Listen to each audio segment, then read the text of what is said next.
Masihkah elit Nasdem bisa bertahan demi seseorang yang bukan kader partainya? Apa yang terlintas dalam pikiran kita pasca deklarasi yang menjagokan Anies sebagai baca pres yang diusung Partai Nasdem?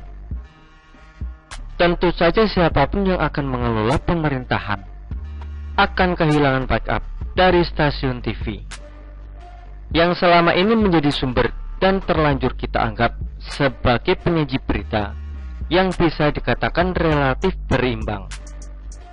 Setidaknya seperti itulah yang terlihat dalam pikiran kita. Lalu seberapa signifikan pengaruhnya bagi keberlangsungan pemenuhan kebutuhan masyarakat akan informasi ke depan di era digital yang sudah memasuki fase keempat atau yang lebih dikenal dengan 4.0 4.0. Media televisi tidak bisa lagi disebut sebagai sumber yang bersifat absolut yang bisa mendominasi dalam menyebarluaskan informasi.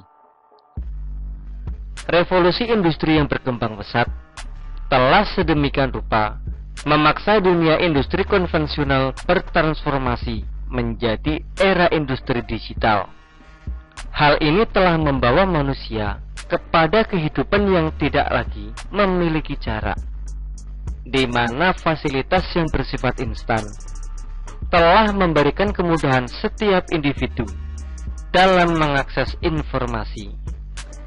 Perubahan teknologi informasi yang sangat cepat seperti sekarang inilah yang pernah membuat seseorang pengusaha media merasa cemas karena korporasinya tidak lagi mampu mendominasi dan menjadi primadona bagi dunia informasi massal.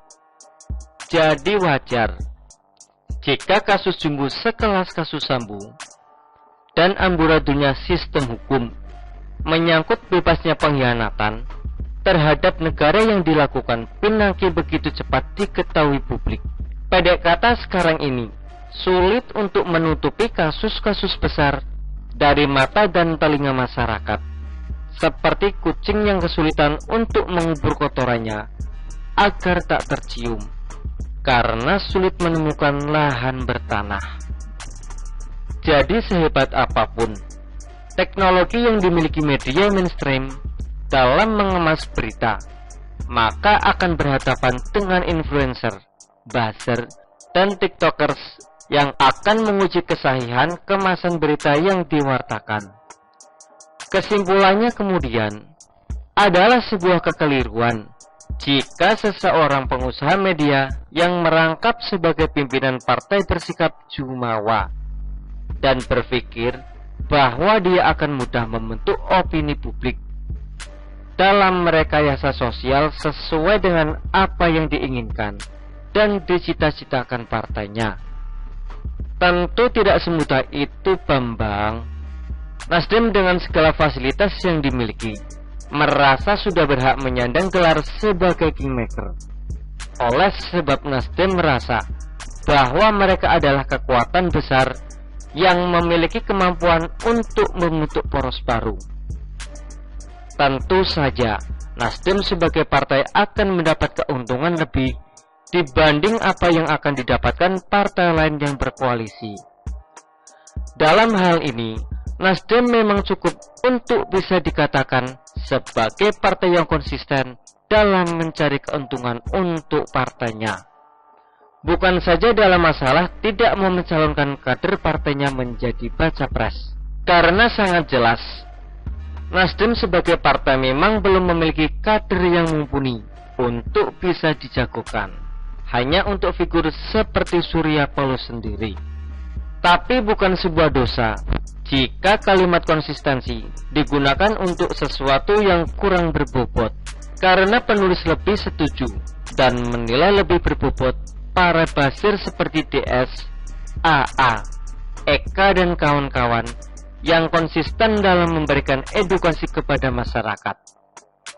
Bagaimana seharusnya bersikap untuk melawan kekuatan pembodohan. Kembali ke laptop. Surya Paloh adalah seorang yang memiliki pengalaman dalam kancah perpolitikan. Kepiawaiannya dalam meramu jargon sebagai partai restorasi adalah gagasan yang brilian, sehingga banyak mendapat simpati dan legitimasi masyarakat dan dipercaya sebagai partai pembaharu.